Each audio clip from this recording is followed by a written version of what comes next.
Hello friends, welcome to you all.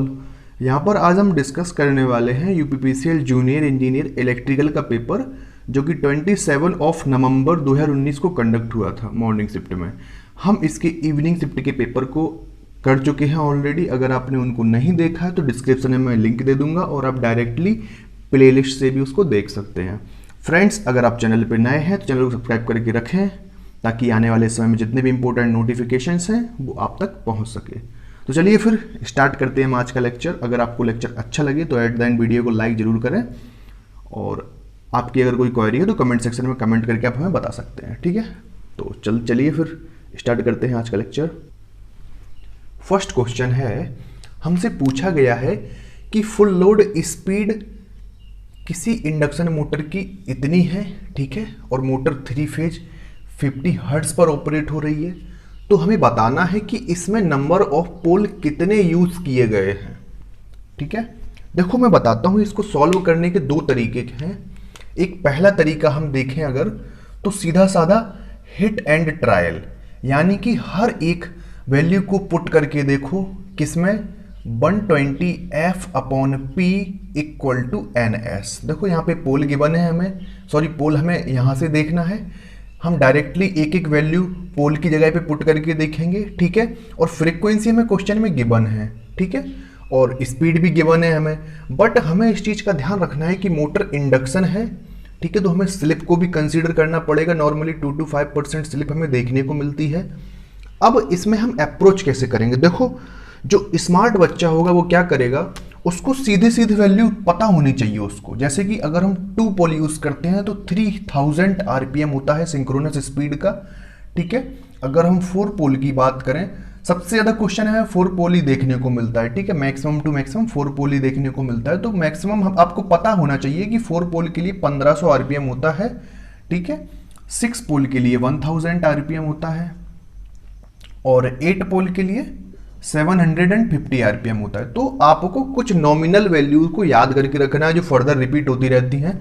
इसमें से ये पता होना चाहिए, ये पता होना चाहिए, ये पता होना चाहिए। ये बहुत रेयर आता है, बट फिर भी हमें 4 वैल्यू को हमेशा याद रखना है अगर आप अपने आप को स्पीड अप करना चाहते हैं एग्जाम में, ठीक है। तो हमें ये वैल्यू को डायरेक्टली क्रैमिंग होनी चाहिए, हमें डायरेक्टली याद होनी चाहिए ये सभी की सभी वैल्यूज को, ठीक है। अब देखो इसमें करेंगे क्या हम, हमें ये दिख गया, आप डायरेक्टली देख सकते हैं यहाँ पर हर एक वैल्यू पुट करके, तो आपको समझ में ये आएगा। ये 1440 आरपीएम है। वैसे क्वेश्चन तो बहुत इजी है, ठीक है। ये 1500 के नियरर है, बाकी सबसे तो बहुत दूर है भाई। अब हमें कुछ स्लिप भी तो लेनी पड़ेगी, तो यहाँ पर हमने कितनी 4% स्लिप कंसीडर करी है यहाँ पर 1440, और आप 1500 के बीच की जब स्लिप निकालेंगे तो आपको 4% की स्लिप मिलेगी, ठीक है। अब स्लिप हमें इसलिए कंसीडर करना है भाई, नहीं तो इंडक्शन मोटर कैसे कहाएगी वो, ठीक है ना, वो सिंक्रोनस मोटर हो जाएगी। तो हमें इंडक्शन मोटर उसकी कैरेक्टरिस्टिक का भी ध्यान रखना है।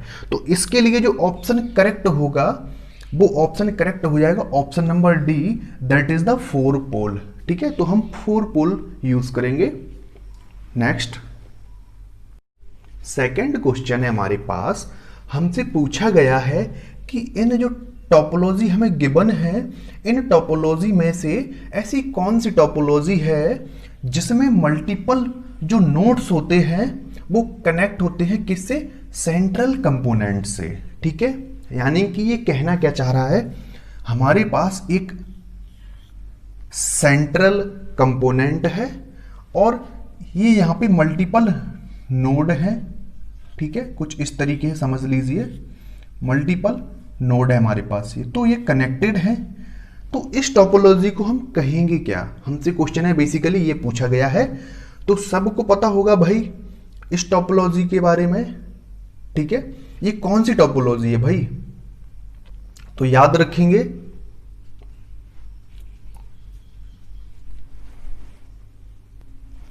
स्टार टोपोलॉजी, ठीक है।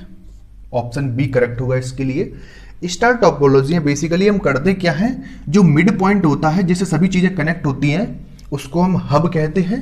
और ये मान लीजिए सिस्टम कनेक्टेड है C1 C2 C3 ऐसे करके बहुत सारे C5 C4, ठीक है। तो ये स्टार टोपोलॉजी हो चुकी है, ठीक है। अब बस टोपोलॉजी क्या होती है भाई, एक पर्टिकुलर बस निकलती है यानी कि एक मेन लाइन जाती है और उसमें से डिफरेंट डिफरेंट सिस्टम्स को हम कनेक्शन दे देते हैं, उसको हम बस टोपोलॉजी कहते हैं। ठीक है, जैसे कि आपका एग्जाम्पल है, इसका बहुत ही अच्छा एग्जाम्पल है। क्या है एग्जाम्पल? हाँ, जो डिक्स देखते हैं ना, पहले के टाइम में हम डिक्स यूज करते थे। आजकल तो बहुत सारी चीजें चल गई हैं। पहले हम डिक्स यूज करते थे ना, तो डिक्स का जो मेन वायर है वो जाता था और हम ऐसे कनेक्शन लेते थे। ठीक है, तो जो बस टोपोलॉजी है उसमें हम क्या करते थे, ये एक मेन वायर हो गया, ठीक है, और यहां से हम लोग कनेक्शन लेते थे, तो इसको बस टोपोलॉजी कहते थे। और ये टर्मिनेटर कहलाता था यहाँ का पॉइंट, जो इनिशियल पॉइंट है इसको टर्मिनेटर कहते थे।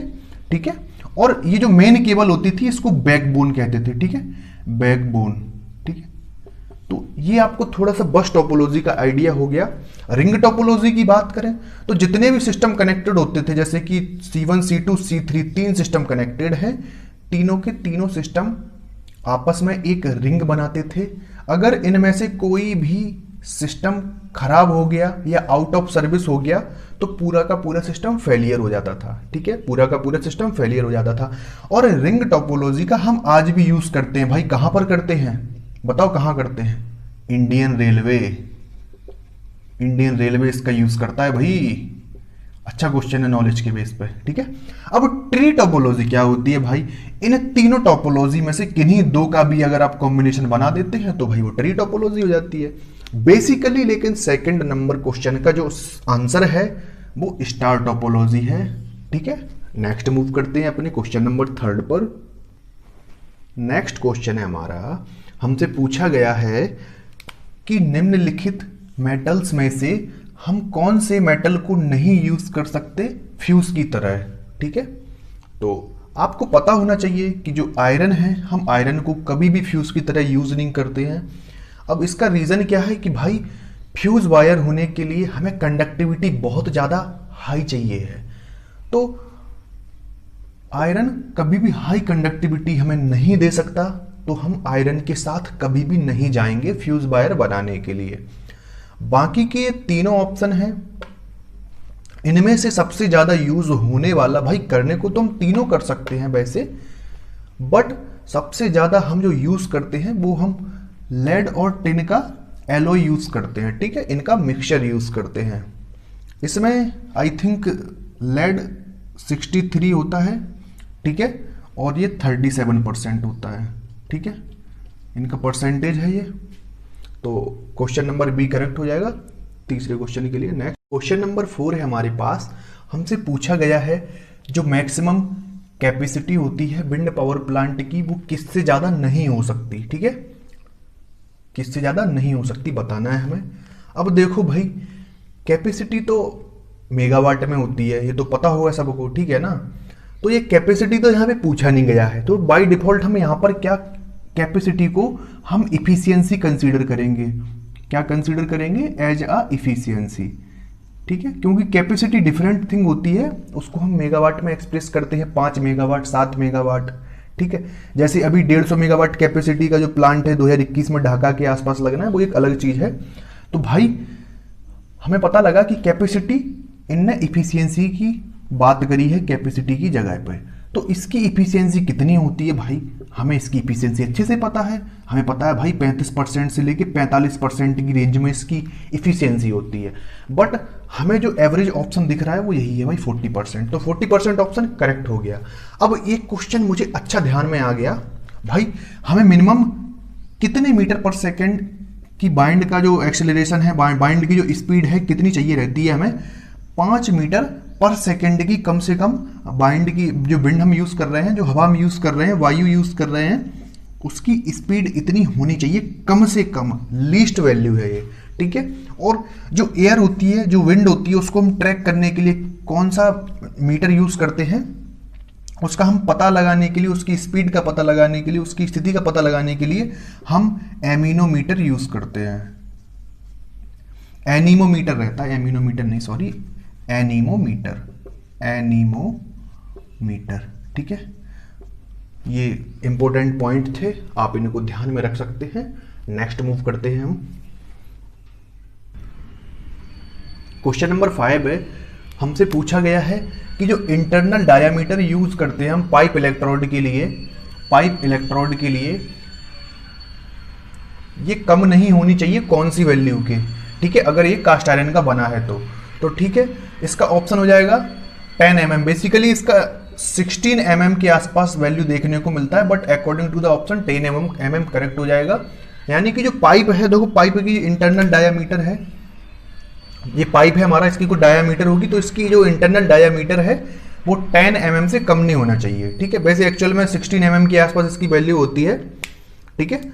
और अब हम बात करें इसको अगर खोद के गाड़ने की, तो इसकी जो गहराई है, जो डेप्थ है, वो 2.5 मीटर से कम नहीं होनी चाहिए, ठीक है। ये भी एक इंपॉर्टेंट पॉइंट है, अक्सर पूछ लिया जाता है कि भाई मिनिमम डेप्थ कितनी रखोगे अगर आपको पाइप इलेक्ट्रोड या फिर रॉड इलेक्ट्रोड को धंसाना है जमीन में, तो भैया हम हमेशा 2.5 मीटर का गहरा गड्ढा करेंगे, कम से कम की बात कर रहा हूं मैं ये, ठीक है। नेक्स्ट मूव करते हैं क्वेश्चन नंबर 6 पर। क्वेश्चन नंबर 6 है हमारे पास, हमसे पूछा गया है कि निम्नलिखित दिए गए लॉसेज में से कौन सा लॉस है जो कि केवल बाउंड रोटर इंडक्शन मोटर में देखने को मिलता है। तो इसका जो राइट आंसर है वो हो जाएगा option number A, brush contact losses. अब देखो भाई, जो ब्रश कांटेक्ट लॉसेज है ये केवल बाउंड रोटर इंडक्शन मोटर के केस में होता है।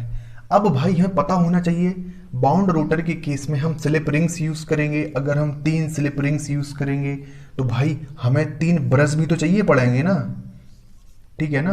तो उसी हिसाब से जो ब्रश का जो लॉस है, ब्रश में जो कांटेक्ट लॉस होता है कुछ बोल्ट्स में होता है, ये लगभग 2-4 बोल्ट के आसपास, बहुत ही मिनिमम सी वैल्यू होती है। तो ये केवल बाउंड रोटर इंडक्शन मोटर में देखने को मिलता है।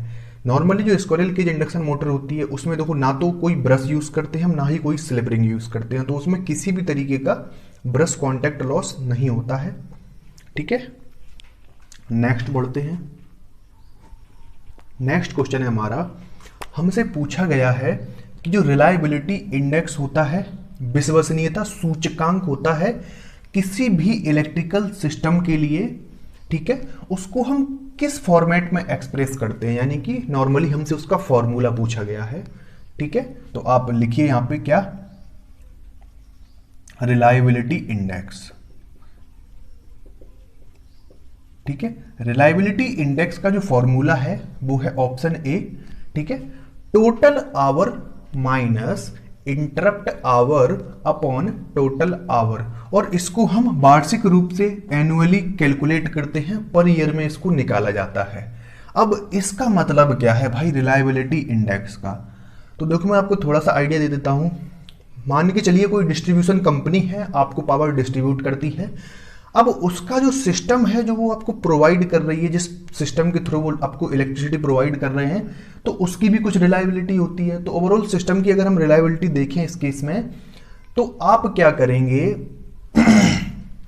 तो सिंपली आप क्या करेंगे, अगर इंटरप्टेड आवर बढ़ेंगे तो रिलायबिलिटी इंडेक्स डिक्रीज करेगा, ठीक है। अब जैसे कि मान लो मैं एक गांव में रहता हूं और उस गांव में मेरे यहाँ पे 6 घंटे की रोज कटौती होती है, ठीक है ना। तो इंटरप्टेड आवर 6 आवर है अभी नॉर्मली, अब मान के चलो कटौती 10 घंटे होने लगी तो रिलायबिलिटी इंडेक्स क्या कर जाएगा, डिक्रीज कर जाएगा। यानी कि हम ठोक के नहीं कह सकते कि आपका सिस्टम बहुत ज्यादा रिलायबल है, हमें पावर सप्लाई कंटिन्यूस नहीं मिल रही, भाई तुम बहुत कटौती कर रहे हो, है ना। तो रिलायबिलिटी इंडेक्स जो डिस्ट्रीब्यूटर कंपनीज होती हैं उन पर एक तरीके से पेनल्टी लगाने के लिए इसको कैलकुलेट किया जाता है। मान के चलो अगर आपकी रिलायबिलिटी 70% तो बहुत ज़्यादा कम हो गई, आपकी रिलायबिलिटी 80% के आसपास रखी जानी चाहिए। अगर आपका सिस्टम बहुत ज़्यादा डिक्रीज कर रहा है रिलायबिलिटी इंडेक्स को, तो आपका सिस्टम बहुत खतरनाक है, यानी कि बिल्कुल ही भरोसेमंद नहीं है। भाई जब लोगों को टाइम पे सप्लाई नहीं मिलेगी तो काहे का ऐसा आपका डिस्ट्रीब्यूशन कंपनी है ना। तो रिलायबिलिटी इंडेक्स एक बहुत बड़ा मेजर प्रॉब्लम है एक तरीके से बताएं अगर आपको। अब इसमें जो डिस्ट्रीब्यूटर्स होते हैं उनको इंस्ट्रक्शन दिए जाते हैं, भाई तुम कुछ भी करो, लाइन को प्रॉपर मेंटेनेंस करो, लेकिन रिलायबिलिटी इंडेक्स हमारा डाउन नहीं होना चाहिए। अगर रिलायबिलिटी इंडेक्स डाउन अगर हो गया तो जो ठेकेदार लोग होते हैं उन पे फाइन फाड़ दिया जाता है, बहुत लंबा चौड़ा। तो इसीलिए जब कॉन्ट्रैक्ट दिया जाता है किसी भी बिजली विभाग में तो रिलायबिलिटी इंडेक्स सबसे ज़्यादा कंसीडरेबल होता है, क्योंकि भाई यूजर्स हैं, आपको परमानेंट मंथली बिल पे कर रहे हैं, और अगर आपका सिस्टम ही रिलायबल नहीं है तो हम भाई किस लिए बिल पे कर रहे हैं भाई? उपभोक्ता बेवकूफ़ आदमी थोड़ी ना है, कंज्यूमर जो बेवकूफ़ी में पैसे भर रहा है आपके। तो रिलायबिलिटी इंडेक्स को मेंटेन करना एक बहुत बड़ा चैलेंज होता है पावर सिस्टम में, जो कि सबसे ज़्यादा डिस्ट्रीब्यूशन जो कंपनियां होती हैं उनको फेस करना पड़ता है। मैंने आपको प्रैक्टिकल जानकारी दे दी है। आई होप आपको मज़ा आया होगा है अपने रिलायबिलिटी इंडेक्स के बारे में जान के। अगर आपकी जॉब लगेगी तो आपको भी इसको फेस करना पड़ेगा भाई, इसको मेंटेन करना पड़ेगा। ठीक है, नेक्स्ट मूव करते हैं क्वेश्चन नंबर 8 पर। नेक्स्ट क्वेश्चन है हमारा, हमसे पूछा गया है कि दिए गए इंस्ट्रक्शंस में से कौन सा इंस्ट्रक्शन है जो 9 बिट का रोटेशन है उसको इन्वॉल्व करता है। तो भैया सबसे पहले समझेंगे ये बोलना क्या चाह रहा है। ठीक है, हमें 9 बिट का इंस्ट्रक्शन बताना है जिसमें रोटेशन इन्वॉल्व हो। ठीक है, देखो सबसे पहले अगर इसका जो राइट आंसर होगा मैं बता देता हूं पहले, ऑप्शन सी होगा RRC, rotate right without carry. अब इसमें बेसिकली होता क्या है, सबसे पहले पता होना चाहिए जो रोटेशन होता है या जो रोटेट होते हैं डिजिट्स वो एक्यूमुलेटर के केस में होते हैं, यानी रोटेशन ऑपरेशन जो होता है वो एक्यूमुलेटर में परफॉर्म होता है। ठीक है, D7 आएगा यहाँ पे, हाईएस्ट सिग्निफिकेंट बिट है 6 5 4 3 2 1 0। ठीक है, यहां पर ये हमारा एक्यूमुलेटर हो गया, और यहां पर हमारा कैरी फ्लैग जो होता है CF वो कनेक्ट रहता है। ठीक है, यहां पर इसका इन्वॉल्वमेंट नहीं रहता है बट ज़्यादा, क्योंकि बेसिकली ये बताऊंगा मैं अच्छे से आपको। कुछ इस तरीके से ऑपरेशन होता है हमारा इंस्ट्रक्शन जब हम सेट कर देते हैं, तो इस तरीके से हमें देखने को मिलता है। अब बेसिकली होता क्या है, हम क्या कर रहे हैं, हम rotate right without carry use कर रहे हैं, लेकिन इसमें कैरी की हम कोई मदद तो बेसिकली नहीं लेते हैं, क्योंकि जो D0 का डेटा है ना ये कैरी फ्लैग में भी जाता है, और D0 का डेटा घूम के इसके पास भी जाता है। ठीक है ना, और इसका इसमें, इसका इसमें, इसका इसमें, राइट साइड मतलब 1 डिजिट रोटेट करता रहता है। ठीक है ना, और इसका उसमें पहुंच ही गया है। अब बात करें हम इसकी, तो देखो 8 बिट तो यहां हमें एक्यूमुलेटर का देखने को मिल गया भाई, एक्यूमुलेटर 8 बिट हो गया, और यहां पर जो कैरी फ्लैग यूज करी है 1 बिट इसका हो गया। तो भाई ओवरऑल कितने बिट का हो गया है, समझ में आ गया होगा भाई, 9 बिट का हो गया, RRC हो गया। ठीक है, और बाकी किसी में भी इतना कंफ्यूज होने की जरूरत नहीं है, 8 और 1 9 बिट का ऑपरेशन हो गया परफॉर्म। ठीक है, नेक्स्ट आगे मूव करते हैं। नेक्स्ट क्वेश्चन है हमारा, मेमोरी चिप हमें बताई गई है NOVRAM, ये क्या है हमसे पूछा गया है। सबसे पहले हमारा मेन पर्पज होगा भाई इसका फुल फॉर्म पता करना। ठीक है, तो हम फुल फॉर्म पता करते हैं, इसको हम बोलते हैं non volatile random access memory, random access memory. ठीक है, अब आप इसकी भाषा समझो थोड़ा सा, इसको मैं बता देता हूं। नॉन वोलेटाइल का मतलब होता क्या है भाई, परमानेंट। ठीक है, नॉन वोलेटाइल का मतलब क्या होता है, परमानेंट। और जो रैम होता है हमारा रैंडम एक्सेस मेमोरी होता है, मैं तोड़ तोड़ के समझा रहा हूं आपको समझ में अच्छे से आए।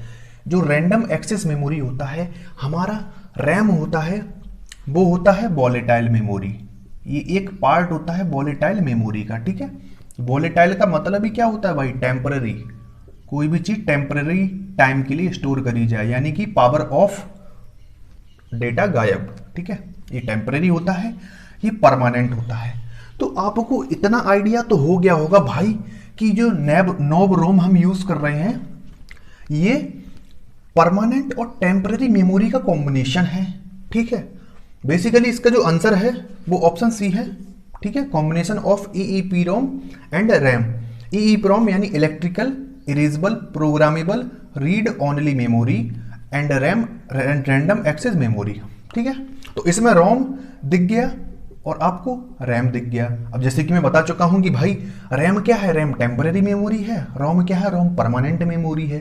ठीक है, अब ये क्या है, टेम्पररी और परमानेंट दोनों मेमोरियों का कॉम्बिनेशन है भैया। ये स्पेशल पर्पज है, स्पेशल पर्पज मेमोरी है, ये कोई टुच्ची मेमोरी नहीं है जो मैं ऐसे ही निकाल दूंगा।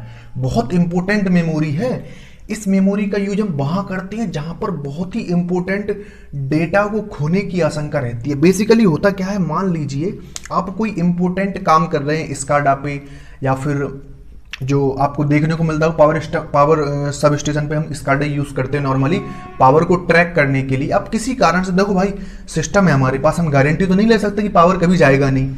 मान के चलो कोई भी प्रॉब्लम आ गई हमारे पास और पावर का इंटरप्शन हो गया तो भैया हमारा तो पूरा डेटा चला जाएगा। तो हम क्या करते हैं, हम नोब रैम चिप या मेमोरी का यूज करते हैं। ये करती क्या है, जैसे ही पावर ऑफ होता है तो ये टेम्पररी जो डेटा स्टोर हुआ रहता है उस टेम्पररी डेटा को कहां पर ट्रांसफर कर देती है, परमानेंट मेमोरी में। बहुत ही स्पेशल मेमोरी है भाई, हल्के में ना ले भाई, इसको तो हमेशा याद रखो। जब पेपर बहुत स्टैंडर्ड क्लास का बनेगा तब ये कॉम्बिनेशन में घुसेंगे रैम और रोम के, तब केवल यही एक बेस्ट क्वेश्चन है जो पॉसिबल होता है। ठीक है, नोब रैम एक इंपॉर्टेंट मेमोरी है। इसमें क्या होता है, टेम्पररी जो डेटा है आपने डेटा को देखो, मेनली जो डेटा ऑपरेट रैम में ही होता है। आप रैम में डेटा ऑपरेट कर रहे थे, आप कुछ इंपॉर्टेंट चीज कर रहे थे या कुछ भी कर रहे थे A to Z, तो अब क्या हुआ, आपका पावर इंटरप्शन हो गया, आपका सिस्टम बंद पड़ गया। ठीक है, मान के चलो पीछे से पावर केबल ही किसी ने हिला दिया आगे, ठीक है, कोई छोटा बच्चा आया उसने पावर केबल को हाथ से पकड़ के खींच दिया, अब तुम्हारा सिस्टम तो हो गया भाई बंद। लेकिन बंद होने के बाद भी जो तुम्हारा डेटा था, जो जिस पर तुम वर्क कर रहे थे, उस डेटा को परमानेंट कर दिया जाएगा इस मेमोरी की हेल्प से। तो बहुत ही इंपॉर्टेंट मेमोरी है। ठीक है, नेक्स्ट बढ़ते हैं क्वेश्चन नंबर 10 पर। क्वेश्चन नंबर 10 है हमारे पास, हमें से पूछा गया है कि जो स्पीड होती है टर्बो अल्टरनेटर की वो लगभग कितनी होती है। ठीक है, हमसे क्वेश्चन है बेसिकली यही पूछा गया है। तो जो टर्बो अल्टरनेटर की स्पीड होती है वो मैक्सिमम होती है भाई, जितनी तुम रख सको, जितनी तुम में दम होए उतनी रख लो भैया, हमें कोई दिक्कत नहीं है। अब भाई मैक्सिमम रखने के लिए हम क्या कर सकते हैं भाई, फॉर्मूला क्या है, 120F/P = NS। अब भैया कम से कम पोल रखना है हमें और ज़्यादा से ज़्यादा हमें सिंक्रोनस स्पीड चाहिए है। अब दादा कम से कम 2 पोल तो तुम्हें रखने पड़ेंगे। ठीक है, बाय डिफॉल्ट हमने फ्रीक्वेंसी 50 हर्ट्ज ले ली क्योंकि इंडिया में 50 हर्ट्ज ही प्रचलित है, हम प्रचलन को नहीं छोड़ सकते। पोल हमने बहुत कम लेना है हमें, तो हमने 2 पोल ले लिया।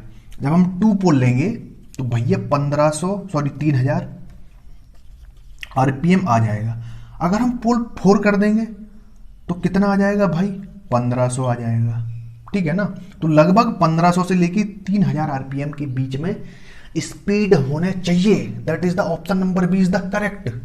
अब भैया बात आती है कि सैलिएंट पोल रोटर के केस में, सैलिएंट पोल अल्टरनेटर के केस में स्पीड कितनी होने चाहिए।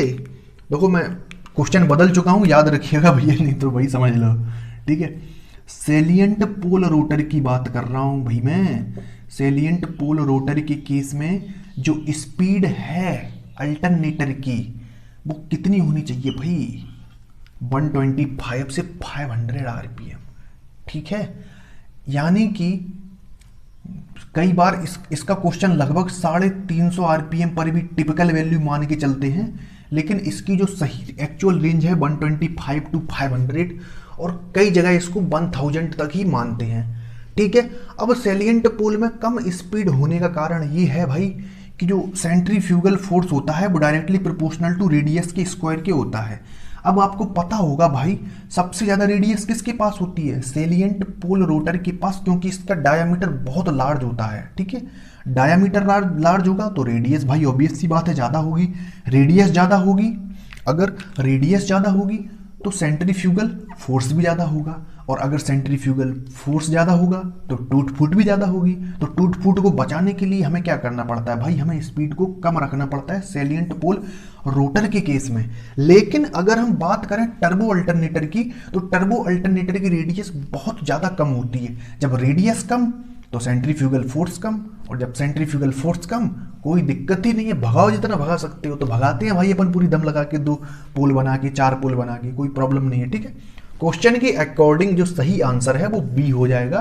टर्बो अल्टरनेटर के लिए जो स्पीड होती है 1500 आरपीएम से लेके 3000 आरपीएम के बीच में होती है। नेक्स्ट क्वेश्चन है हमारा, हमसे क्वेश्चन में पूछा गया है कि दिए गए स्टेटमेंट में से कौन सा स्टेटमेंट है जो कि सही नहीं है। ठीक है, स्क्वायरल केज इंडक्शन मोटर के लिए देखो, squirrel cage induction motor reliable होती है, बिल्कुल सही है भाई।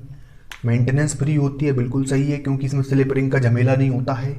सिंपलेस्ट कंस्ट्रक्शन, बिल्कुल सही है, कंस्ट्रक्शन भी सिंपल होती है। भैया क्या इसमें वेरिएबल रोटर रेजिस्टेंस होती है क्या? कभी नहीं होती है, तो ऑप्शन बी करेक्ट है। हमसे नॉट करेक्ट पूछा गया था भाई, क्वेश्चन को जरूर फोकस करना।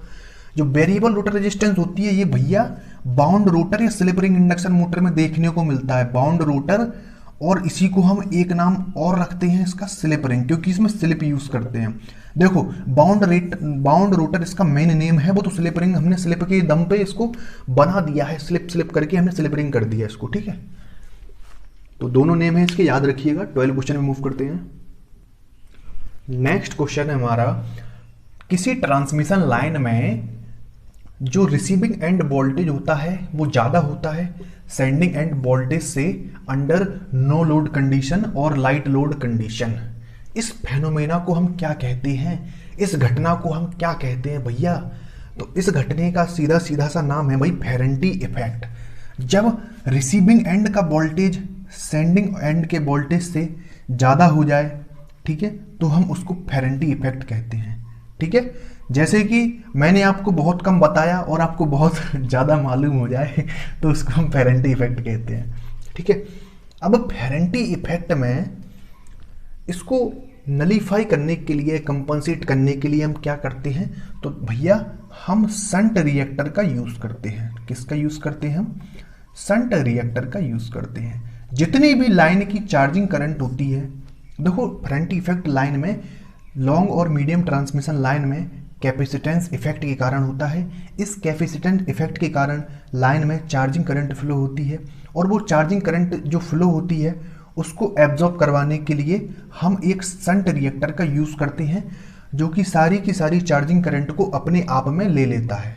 ठीक है, और हमें जो वोल्टेज है वो लगभग, देखो इक्वल तो नहीं हो सकता कभी भी, सेंडिंग एंड वोल्टेज के लगभग बराबर ही मिल जाता है। ठीक है, अगर लॉसेस को हम नेग्लेक्ट करें तो याद रखिएगा ये क्वेश्चन और पूछा जाता है यहाँ से। शंट रिएक्टर हम यूज़ करते हैं नॉर्मली फेरेंटी इफेक्ट को ख़त्म करने के लिए। अब बताती है स्किन इफेक्ट की। भाई स्किन इफेक्ट क्या होता है? जब किसी कंडक्टर में जो करंट होती है वो नॉन यूनिफॉर्मली डिस्ट्रीब्यूटेड होती है, उसको हम स्किन इफेक्ट कहते हैं। डिटेल में हम नहीं जाएंगे। कोरोना इफेक्ट का मैं 50 मिनट का वीडियो बना चुका हूँ यूट्यूब पर, अब तक का सबसे तगड़ा और सबसे बढ़िया वीडियो है, बड़ा वीडियो है। मैंने उसमें कैसे ये फॉर्म होता है एक एक चीज़ बताई है। अगर आप उस वीडियो को देख लोगे तो जिंदगी में कभी भी इधर उधर झांकने की जरूरत नहीं पड़ेगी, किताबों को खोलने की जरूरत नहीं पड़ेगी, पन्नों को पलटने की जरूरत नहीं पड़ेगी।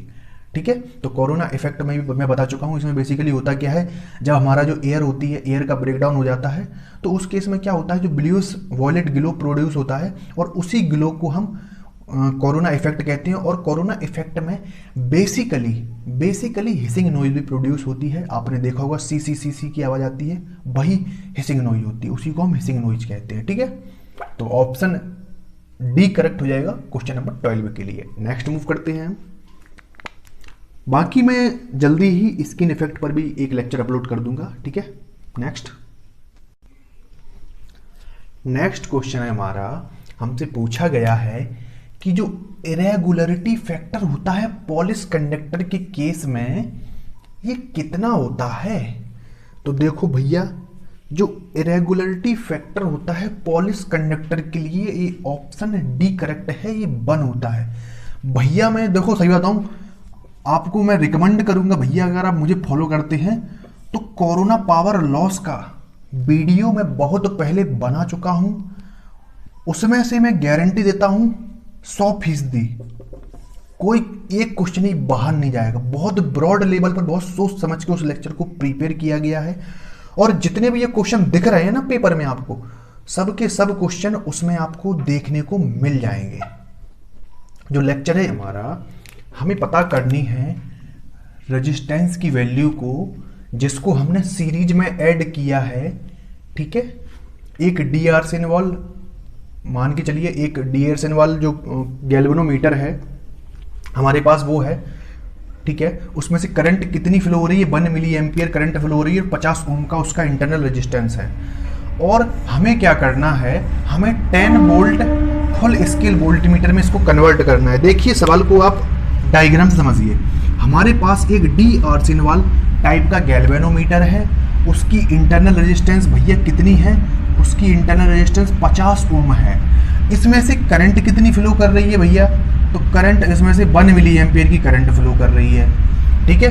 अब ऐसे करके आगे निकल गया ये, कहीं भी कनेक्ट हो जाए। अब देखते हैं हम क्या, हमें करना क्या है इसमें, हमें इसकी रेंज जो है फुल स्केल वोल्टमीटर के लिए कितनी, 10 वोल्ट तक ले जानी है।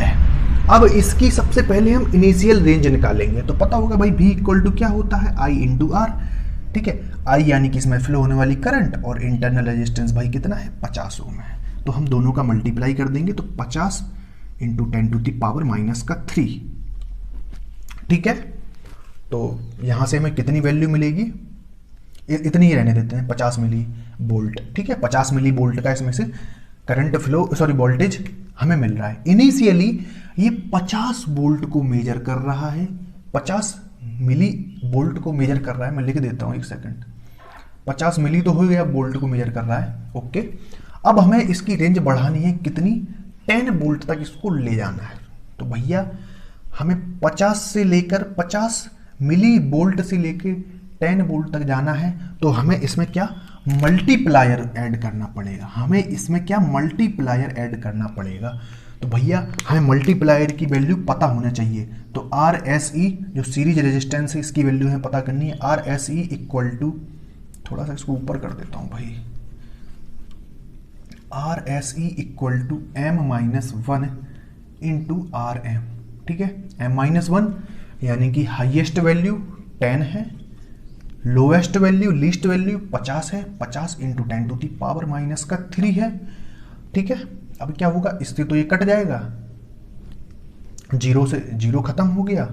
अब ये 1/5 है तो 0.2 बचेगा यहाँ पे, और 10⁻3 है, ऊपर जाके +3 हो जाएगा। मल्टीप्लाई करेंगे ओवरऑल तो यहाँ पे 200 सीधी सी हमें वैल्यू मिल जाएगी। तो 200 हमें वैल्यू मिली है किसकी, अभी हमने RM को मल्टीप्लाई नहीं किया है, ये हमारा केवल M चल रहा था, ये केवल हमारा यहाँ पे M चल रहा था। M-1 इंटू RM हमारे पास कितना है भाई, 50 है, ठीक है। 200 में से 1 घटाएंगे हम, -1, एक स्टेप और ले लेते हैं, नो प्रॉब्लम, इंटू 50।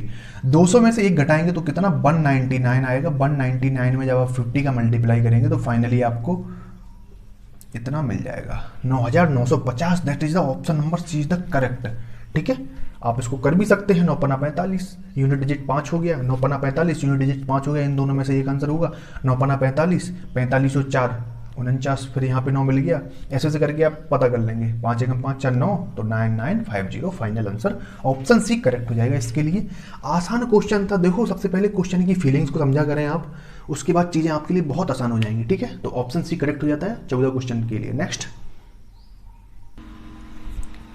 हमें बताना है कि दिए गए सिंबल में से दिए गए इलेक्ट्रिकल सिंबल जो हमें गिवन है इस फिगर में, वो किससे रिलेटेड है। ये जो फिगर आप देख रहे हैं ना, इसमें जो सिंबल हमें दिख रहा है, ये क्या प्रदर्शित करता है, क्या दिखाता है। तो भैया ये बजर को दिखाता है। अब लोग बहुत से कंफ्यूज हो जाएंगे, भैया बजर का तो एक सिंबल हमने ऐसा भी देखा है। कैसा देखा है भाई, ऐसे करके, इस तरीके से, ये भी बजर का सिंबल है। तो ये भी सही है सिंबल बजर के लिए, ये भी सिंबल सही है। कंफ्यूज मत होना भाई, नहीं तो लोग सोचेंगे कि क्वेश्चन गलत है। नहीं भाई, क्वेश्चन बिल्कुल सही है। ये क्या है भाई, बजर है। मैक्सिमम लोग इसे पुश बटन लगा के आए होंगे, जहां तक मुझे लगता है। बाकी याद रखिए 2 सिंबल होते हैं बजर के, ठीक है। दोनों को अच्छे से याद रखिए। नेक्स्ट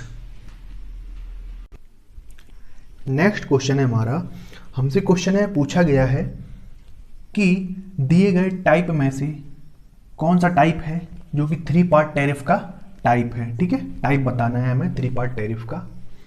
तो देखो सबसे पहले हम समझते हैं कि 3 पार्ट टैरिफ होता क्या है। तो 3 टाइप टैरिफ में चार्ज बहुत ज़्यादा वसूला जाता है। ये हम लोग जैसे जनरल जो घरों में रहते हैं, डोमेस्टिक पर्पस के लिए यूज़ करते हैं, वहाँ पर एप्लीकेबल बिल्कुल भी नहीं है। इसको बहुत बड़ी इंडस्ट्रीज के द्वारा यूज़ किया जाता है, इंडस्ट्री पे ये चार्ज किया जाता है। A plus B kilowatt plus C kilowatt hour, ये इसका ओवरऑल फॉर्मूला है, एक तरीके से आप समझ सकते हैं। इसमें जो A है इसको हम फिक्स चार्ज बोलते हैं, ये सेमी फिक्स होता है, और ये होता है रनिंग। ठीक है, ये फिक्स होता है, सेमी फिक्स होता है, रनिंग होता है, क्योंकि ये चेंज होता रहता है बार बार। और इसमें जो A है ये तो भाई फिक्स हो गया, इसमें कोई दिक्कत नहीं है। अब इसमें जो B की वैल्यू है वो वैल्यू हम क्या लेते हैं, ये वैल्यू मैक्सिमम डिमांड की होती है। बेसिकली जो मैक्सिमम डिमांड होती है हमारी, या फिर चार्ज पर किलोवाट ओनली। ठीक है, किलोवाट आवर नहीं, चार्ज पर किलोवाट ऑफ मैक्सिमम डिमांड। ठीक है, ये बी के लिए है। सी की अगर हम बात करें तो इसमें चार्ज पर kilowatt hour of energy consumption, charge पर kilowatt hour of energy consumption. ठीक है, इस तरीके से होता है। बाकी ए तो फिक्स है, ए का तो फिक्स वैल्यू है, तो इसकी तो कोई स्पेसिफिक वैल्यू होगी नहीं। अब इसमें जो मैक्सिमम डिमांड है आपको पता होगा ये चेंज होती रहती है। एक आध महीने बाद पता लगा उसकी डिमांड इंडस्ट्री वाले की और बढ़ गई, उसने क्या किया, उसने अपनी मैक्सिमम डिमांड जैसी बढ़ाई तो उसका ये चार्ज बढ़ेगा, ये बी का वैल्यू बढ़ेगा। तो इसको हम सेमी फिक्स इसलिए कहते हैं क्योंकि थोड़े बहुत पर्टिकुलर टाइम के बाद ये चेंज होती रहती है। भाई वो डिमांड चेंज करता रहता है, उसने 1-2 मशीन और एक्स्ट्रा लगा ली तो वैल्यू और चेंज हो जाती है। ठीक है, और अगर हम बात करें 2 पार्ट टैरिफ की, 2 पार्ट टैरिफ के केस में केवल फिक्स चार्ज होता है और रनिंग चार्ज होता है। ठीक है, फिक्स चार्ज में क्या होता है भाई, फिक्स चार्ज पर किलोवाट आवर मैक्सिमम डिमांड होती है, चार्ज पर किलोवाट मैक्सिमम डिमांड की होती है, और किलोवाट आवर होता है। ठीक है, तो 2 पार्ट टैरिफ हो गया। अब देखो क्वेश्चन यहाँ पे क्या पूछा गया है, हमसे टाइप पूछा गया है 3 पार्ट टैरिफ का। तो 3 पार्ट टैरिफ को हम डोहर्टी रेट टैरिफ भी कहते हैं। 3 part tariff is also known as Doherty rate tariff. ठीक है, और ये आपका क्वेश्चन यहाँ पे कंप्लीट हो गया। ठीक है, अब अगर यही आपसे ये पूछ लेता, भैया मैं क्वेश्चन देखो हटा रहा हूं, क्वेश्चन को मैं टोटली चेंज कर रहा हूं, क्वेश्चन हटा दिया मैं, मुझे नहीं आया ये क्वेश्चन पसंद, हटा दिया मैं। ठीक है, अब अगर यहीं से क्वेश्चन में ये होता कि भैया 2 पार्ट टैरिफ का पार्ट बताओ कौन सा है, तो हम क्या लगाते, तो भाई Hopkinson demand rate. 2 part tariff को हम हॉपकिंसन डिमांड रेट भी कहते हैं। तो याद रखिएगा, यहां से 2-3 क्वेश्चन बता दिए हैं अच्छे, मैंने थोड़ा सा ओवरव्यू भी दे दिया है 2 पार्ट टैरिफ और 3 पार्ट टैरिफ का। जैसे बताया था, इसका 2 पार्ट टैरिफ का होता है A into kilowatt plus B into kilowatt hour. ठीक है, इसको हम फिक्स वैल्यू मान के चलते हैं। इसको फिक्स इसलिए मानते हैं, देखो उसमें हमने क्या इसको सेमी फिक्स माना था, जो किलोवाट वाला फैक्टर था उसको सेमी फिक्स माना था, लेकिन इसमें हम फिक्स मान के चलते हैं क्योंकि इसमें जो मैक्सिमम डिमांड होती है वो ज़्यादा बदलती नहीं है, मैक्सिमम टू मैक्सिमम फिक्स ही रहती है ये। ठीक है, और ये रनिंग चार्ज हो गया भाई। तो ये ओवरऑल टोटल चार्ज हो गया किसके लिए भाई, 2 पार्ट टैरिफ के लिए। ठीक है, टोटल चार्ज हो गया ये। ठीक है, तो आपका मैंने दोनों टैरिफ की अच्छा ओवरव्यू दे दिया है, आपको समझ में आ गया होगा। यहाँ से आपके काफ़ी कुछ क्वेश्चन कंप्लीट होते हैं। ठीक है, नेक्स्ट मूव करते हैं। 17वां क्वेश्चन स्किप कर दिया, उसको हम अगली बार में कवर करेंगे। नेक्स्ट क्वेश्चन हमारा 17वां होगा। ठीक है, 18वां देखते हैं हम सबसे पहले। हाँ, यहाँ पर हमसे पूछा गया है निम्नलिखित में से हम किस इंस्ट्रूमेंट का यूज़ करेंगे वोल्टेज, करंट और रेजिस्टेंस को मेजर करने के लिए। ठीक है, तो मल्टीमीटर होता है, सिंपल सा क्वेश्चन है। देखो मल्टीमीटर में AC हो DC हो इस बात से कोई भी फर्क नहीं पड़ता है, उसमें जो गियर रहता है उसको हम सेट कर लेते हैं AC और DC पर, और अपनी जो भी वैल्यूज होती हैं करंट, वोल्टेज और रेजिस्टेंस की, उनको हम मेजर करते जाते हैं। ठीक है, नेक्स्ट मूव करते हैं 9। क्वेश्चन नंबर 17 है हमारा। हमसे पूछा गया है कि हमें प्रिंसिपल बताना है मैग्नेटो हाइड्रोडायनेमिक जनरेटर का। इसको MHD जनरेटर भी बोलते हैं, मैग्नेटो हाइड्रोडायनेमिक, MHD। ठीक है, तो देखो जनरेटर है, सिंपल सी बात है, हमें EMF चाहिए होगा। ठीक है, तो भैया EMF इंड्यूस्ड कौन सा प्रिंसिपल करता है? जितनी भी मशीन्स है ना, सब में बेसिकली फेराडेज लॉ ही मेन वर्क करता है। तो फेराडेज लॉ ही इसका करेक्ट आंसर हो जाएगा, तो ऑप्शन सी करेक्ट हो जाएगा, फेराडेज लॉ। ठीक है, तो नेक्स्ट मूव करते हैं। नेक्स्ट क्वेश्चन है हमारा, हमें एक क्रिस्टल डायोड दिया हुआ है, उसका इंटरनल रेजिस्टेंस 20 ओम है। ठीक है, और इसी डायोड को हमने हाफ वेव रेक्टिफायर सर्किट के लिए यूज किया है, और इस रेक्टिफायर सर्किट में हमने voltage 50 sine omega T apply किया है, मैक्सिमम वैल्यू है वोल्टेज की। ठीक है, और लोड कनेक्ट किया है 800 ओम का। हमें आरएमएस वैल्यू बतानी है किसकी भाई? लोड करंट की। हमें पता नहीं है क्या? लोड करंट की आरएमएस वैल्यू। सबसे पहले थोड़ा सा डायग्राम, रफ डायग्राम बना लेते हैं, कोई प्रॉब्लम नहीं है भाई। ये हमारा डायोड हो गया है। ठीक है, हमने यहाँ पे 800 ओम का लोड कनेक्ट कर दिया। ठीक है, कोई प्रॉब्लम नहीं। इसमें जो फॉरवर्ड रेजिस्टेंस है, हमें वैल्यू कितनी गिवन है? 20 ओम है आरएफ की वैल्यू। ठीक है, डायोड का रेजिस्टेंस 20 ओम है। यहाँ पर मान के चलो ट्रांसफार्मर से कनेक्ट है, कहीं से भी कुछ भी समझ लो, तो हमें यहाँ का वोल्टेज गिवन है, सप्लाई से ही कनेक्ट कर देते हैं, हटाओ। ठीक है, हमें यहाँ पे वोल्टेज गिवन है, सॉरी AC होगा, यहाँ पे AC वोल्टेज होगा क्योंकि रेक्टिफायर की तरह काम करता है। तो 50 साइन ओमेगा टी। अब भैया एक बार बताओ, हमें करंट की, लोड करंट की वैल्यू निकालनी है। तो ठीक है, हमने भाई IL की वैल्यू कैलकुलेट करनी है, लेकिन आपको एक बात पता होना चाहिए भाई कि जो RMS वैल्यू है हाफ वेव रेक्टिफायर के लिए, फॉर हाफ वेव रेक्टिफायर के लिए जो हम RMS वैल्यू निकालते हैं करंट के लिए, IRMS, वो कितना होता है भाई? वो होता है IM/2। अगर यहीं हाफ वेव की जगह फुल वेव होता तो अपन √2 लगा देते नीचे, लेकिन हाफ वेव है तो हम 2 ही लगाएंगे। अब हमें IM कैलकुलेट करना है। ये VM है एक तरीके से, ये VM है, हमें IM कैलकुलेट करना है। तो भैया IRMS को हम ऐसे भी लिख सकते हैं, IM की वैल्यू रख देते हैं। IM क्या होगा भाई? VM अपॉन में इन दोनों रेजिस्टेंस का एडिशन कर देंगे अपन, तो सीधे सीधे 2 तो एज इट इज रहेगा, मल्टीप्लाई में कितना आ जाएगा?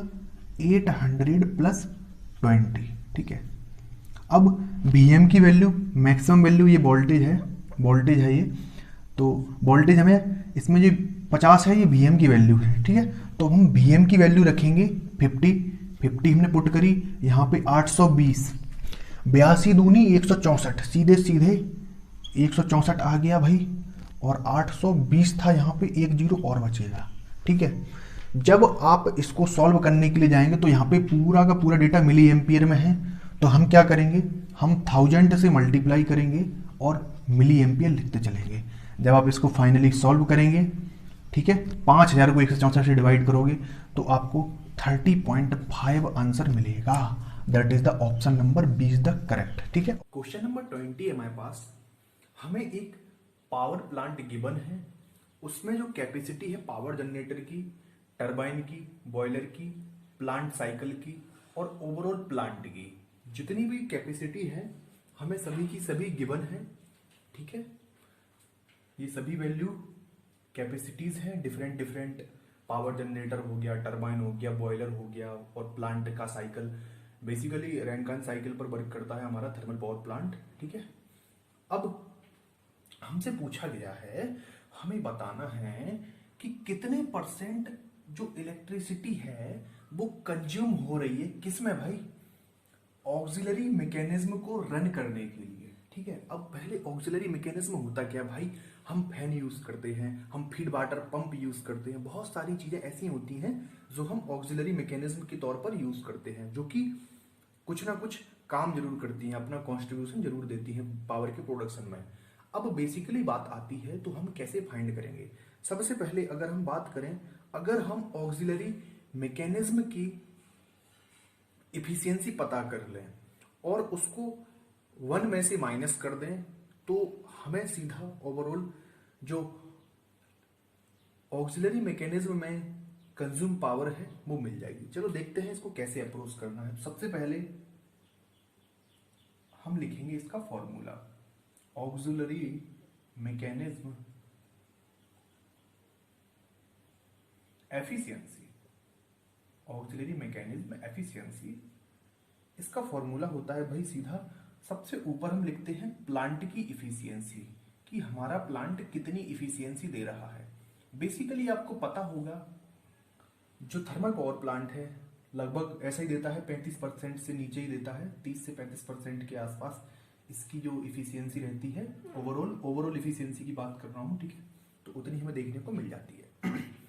अब इसमें नीचे क्या आएगा, इसमें जितने भी टर्म दिख रहे हैं ना, जनरेटर की इफिशियंसी हो गई, ठीक है, मल्टीप्लाई करेंगे हम बॉयलर की इफिशियंसी से, मल्टीप्लाई करेंगे हम प्लांट साइकिल है ना, प्लांट साइकिल की इफिशियंसी, और फिर कितने 4 टर्म थे ना इसमें, 1 2 3 4 5 टर्म है, एक टर्म कुछ रह रहा है, बॉयलर हो गया, जनरेटर हो गया, टरबाइन भूल गया मैं, तो टरबाइन अपन यहां लिख लेते हैं, टरबाइन। यानी कि हम इन चारों चीजों की जो इफिशियंसी है उसका हम मल्टीप्लाई कर लेंगे और ऊपर न्यूमरेटर में क्या रहेगा, प्लांट की इफिशियंसी, की पूरे प्लांट की इफिशियंसी कितनी है।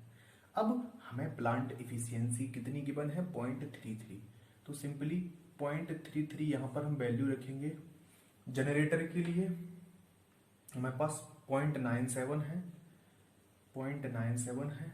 बॉयलर के लिए अगर देखें हम तो तीसरे नंबर का बॉयलर के लिए है 0.42, ठीक है। साइकिल के लिए तीसरे नंबर का ये है 0.92 होगा, 0.92, और साइकिल के लिए कितना है 0.42 है। टरबाइन के लिए हमारा सेकंड नंबर पे है, टरबाइन फर्स्ट सेकंड 0.95, ठीक है।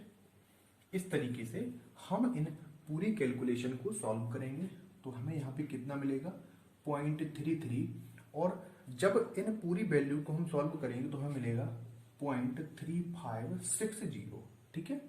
और जब हम इसको डिवाइड करेंगे 0.33 को 0.3560 से, तो ओवरऑल जो वैल्यू मिलेगी हमें वो मिलेगी 0.9269, ठीक है। अब देखो ये हमने क्या निकाला है, हमने यहाँ पे इफिशियंसी निकाली है, यहाँ पे हमने इफिशियंसी निकाली है। अब पावर कंजम्पशन निकालने के लिए हम क्या करेंगे, हम इसको 100 से माइनस करेंगे, 100 इन द सेंस हम इसको 1 में से माइनस करेंगे, 1 माइनस 0.9269। देखो पावर का प्रोडक्शन है, कहीं ना कहीं लॉस हो रहा है, तो हमने क्या किया 1 में से इस पूरी एक्चुअल वैल्यू को माइनस कर दिया है, हमें यहां से लॉस मिल जाएगा, ठीक है। लॉस यानी कि पावर कंजम्पशन, जब हम इसको माइनस करेंगे इसमें से तो हमें मिलेगा 0.0732। अब हमें परसेंट में जाना है चूंकि, तो 100 से हम मल्टीप्लाई कर देंगे तो हमारे पास सीधा आंसर आ जाएगा 7.32, ठीक है। 7.32 करेक्ट आंसर हो जाएगा हमारा, ठीक है। That is the option number B. Next question में मूव करते हैं आगे 21 पर। क्वेश्चन नंबर 21 है, हमसे पूछा गया है, हमें बताना है जो रैप्चरिंग कैपेसिटी होती है किसी भी फ्यूज की, उसको हम किस में एक्सप्रेस करते हैं। तो ऑप्शन सी करेक्ट हो जाएगा, क्योंकि यहां पर कैपेसिटी के बारे में बात करी गई है, ना कि रेटिंग की बात करी गई है, ठीक है। तो जो रैप्चरिंग कैपेसिटी होती है वो एमबीए में एक्सप्रेस होती है, और अगर बीए भी होता तो हम वो भी करेक्ट करते, ठीक है। नेक्स्ट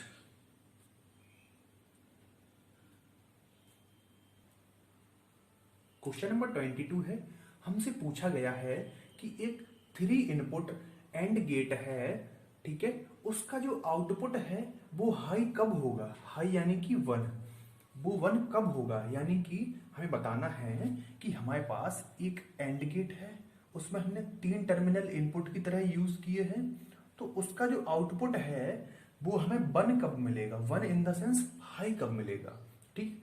तो भाई जब तक तीनों टर्मिनल पर, तीनों इनपुट पर हम हाई सिग्नल नहीं देंगे, हाई इनपुट नहीं देंगे, तब तक हमें हाई आउटपुट नहीं मिलेगा। ये प्रॉपर्टी होती है एंड गेट की, ठीक है। तुम 3 इनपुट और छोड़ो, तुम चाहे जितने एन नंबर ऑफ इनपुट कर दो, अगर तुमने एक भी इनपुट जीरो किया तो एंड गेट का आउटपुट जीरो हो जाना है, ठीक है। तो इसका सही आंसर क्या होगा? All the 3 inputs are high. जब तीनों के तीनों इनपुट हाई होंगे तब हमें आउटपुट हमेशा हाई मिलेगा, ठीक है, याद रखिए। नेक्स्ट क्वेश्चन नंबर 23 है। हमसे पूछा गया है कि कोई पाई टाइप की ट्रांसमिशन लाइन है, उसमें जो कैपेसिटर होता है, ओवरऑल लाइन का जो कैपेसिटेंस होता है वो किस तरीके से सेट करते हैं हम पाई टाइप की ट्रांसमिशन लाइन में। तो उसको हम बराबर 2 भागों में डिवाइड कर देते हैं। जैसे कि पाई का शेप आपने देखा होगा, पाई हम ऐसे बनाते हैं, ठीक है, ऐसे बना दिया हमने। यहां पर हम इंपीडेंस को रखते हैं ओवरऑल लाइन का, यहां पर कैपेसिटेंस को हम 2 भागों में ब्रेक कर देते हैं। एक कैपेसिटेंस ये हो गया हमारे पास, एक कैपेसिटेंस हमारे पास ये हो गया, ठीक है। इस तरीके से 2 भागों में हम कैपेसिटेंस को ब्रेक कर देते हैं, ठीक है। अब अगर यहाँ पे टी टाइप की ट्रांसमिशन लाइन इनने पूछी होती तो हम बताते कि हम उसको लंप कर देते हैं मिड में, ठीक है। यानी कि टी टाइप की ट्रांसमिशन लाइन के केस में हम बेसिकली करते क्या है, ये हमारा कैपेसिटेंस हो गया मिड में, ठीक है, ये कैपेसिटेंस सी हो गया। यहां पर हम क्या करते हैं, जो लाइन का इंपीडेंस है Z/2 और यहां पर भी लाइन का इंपीडेंस Z/2, 2 भागों में इंपीडेंस को ब्रेक कर दिया, ठीक है।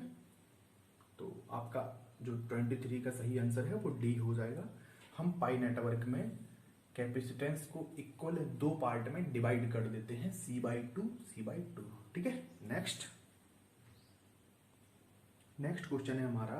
हमसे पूछा गया है निम्नलिखित कैपेसिटर में से कौन सा ऐसा कैपेसिटर है जिसकी जो लीकेज रेजिस्टेंस की वैल्यू होती है सबसे कम होती है, हमसे पूछा गया है। तो आंख बंद करके इलेक्ट्रोलाइटिक कैपेसिटर। अब इलेक्ट्रोलाइटिक कैपेसिटर कैसे भैया, इसमें हाई लीकेज करंट फ्लो होती है। जहां पर हाई लीकेज करंट होगी तो उस केस में जो लीकेज रेजिस्टेंस होगा बहुत कम होगी। अब इसमें हाई लीकेज करंट होती क्यों है? इसका सबसे बड़ा कारण है इसका जो सोल्डरिंग टेम्परेचर होता है, उस सोल्डरिंग टेम्परेचर से इसकी डाइलेक्ट्रिक लेयर होती है, जो डाइलेक्ट्रिक लेयर होती है वो अफेक्टेड होती है और वो कमजोर पड़ जाती है, ठीक है, वो कमजोर पड़ जाती है। और जब वो कमजोर पड़ जाती है तो उस केस में बेसिकली होता क्या है कि हाई लीकेज करंट फ्लो होती है। अरे इतना झमेले में पड़ने की जरूरत नहीं है, सीधा इतना याद रखो कि लीकेज करंट हाई होती है। बस एक चीज याद रखो, ये तो फिर इसी से रिलेटेड है, आप रिलेट करके निकाल सकते हैं। बहुत अच्छा क्वेश्चन है, इससे हमेशा ये क्वेश्चन वैसे यही आता है कि लीकेज करंट किस में हाई होती है, लेकिन इसमें अगर रेजिस्टेंस पूछ लिया है तो आपके दिमाग में घंटी बजने चाहिए और आपको ये समझ में आना चाहिए, ठीक है। तो ऑप्शन बी करेक्ट हो जाएगा। नेक्स्ट मूव करते हैं क्वेश्चन नंबर 25। क्वेश्चन नंबर 25 है, हमसे पूछा गया है कि सामान्य स्थिति में जनरल कंडीशन में जो डाइलेक्ट्रिक स्ट्रेंथ होती है, परावैद्युत जो क्षमता होती है किसकी, हवा की, वो कितनी होती है। तो भाई इसका सिंपल आंसर है ऑप्शन ए करेक्ट हो जाएगा, 30 kb/cm।